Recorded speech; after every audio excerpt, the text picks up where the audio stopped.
Tom demands excellence from everything he does, no matter what it is. Every movie that he does his own stunts. He's in the planes here. He's flying his own plane in this movie. So I think that's really exciting for an audience to see an actor who's so committed to his craft and works so hard at it. It's no accident he's one of the biggest movie stars in the world, if not the biggest. And there's a reason his movies do so well, because he puts so much time and energy and commitment into it. It's real deja vu for me to come back and make this movie with an iconic actor. And just, we had such a great time the first time. But the difference the first time is we didn't know what we were making. We had no clue. We knew we were making a good movie. But this movie took off all around the world. I mean, Tom tells stories where he's in Africa in the jungles, and kids will walk up to him and say, Maverick, Maverick. So this is all exciting stuff to come back and be Maverick again at a different phase in his life and actually be a teacher working with these young pilots. It's a character piece, it really is. It talks about what individual in the military who's an aviator has to deal with in his life, the toll it takes on him, the kind of excellence they have to deal with the physical, the mental strains, and everything else that a pilot goes through. You have to really take your hat off to these young men and women who actually climb in these planes and protect our country. What's so exciting about it, we have their best pilots working with us.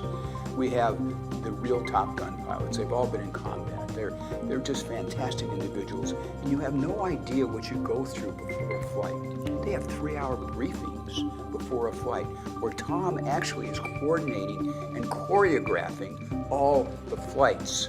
So he's working with their aviators, and they're designing what they're going to do. So Tom's right in the middle of this and doing everything just like an aviator would do it. It's amazing what we see in the cockpit and what an audience is going to experience. You're going to experience what it's really like to be a pilot, a fighter pilot, a Top Gun pilot.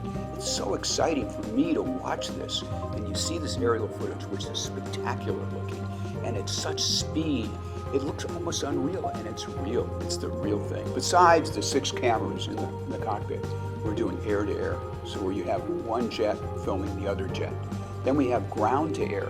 So we have cameras on the ground filming these jets that are coming terribly close to them on the ground.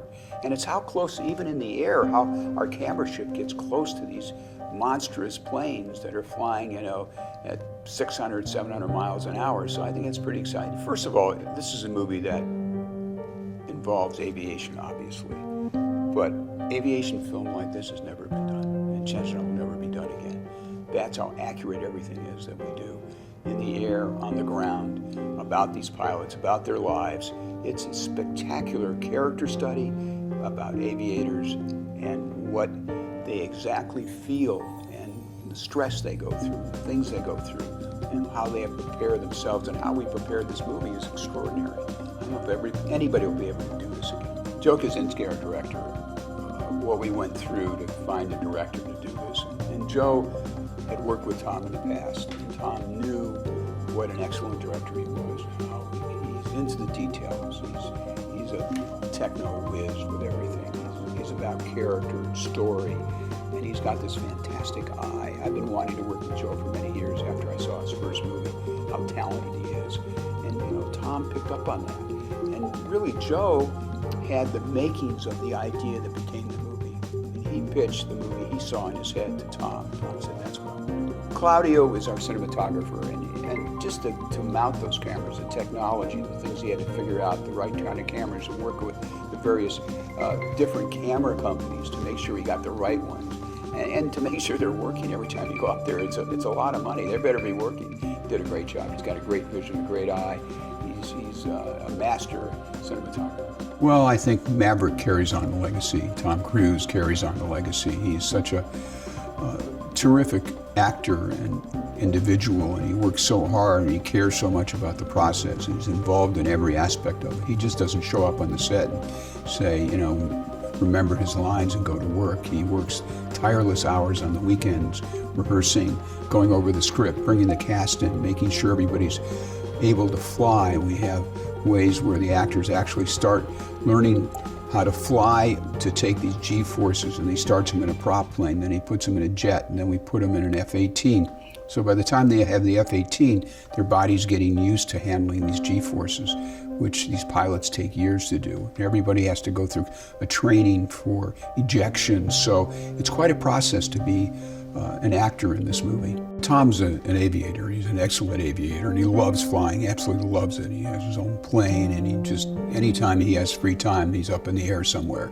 So his love of flying will certainly come through in Top Gun, and it's certainly embraced by all the actors, because that's what he talks about when he's around them. The story worked so well the first time you fell in love with Maverick, and you became part of what his life was like and how he went through his life. You became Maverick yourself as you were watching the movie. So anytime he got in jeopardy, you felt the angst and the pain that the character was playing and feeling.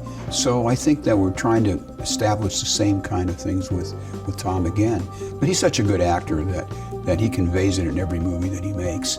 So I think it'll be pretty easy for an audience to follow his emotional journey on this movie.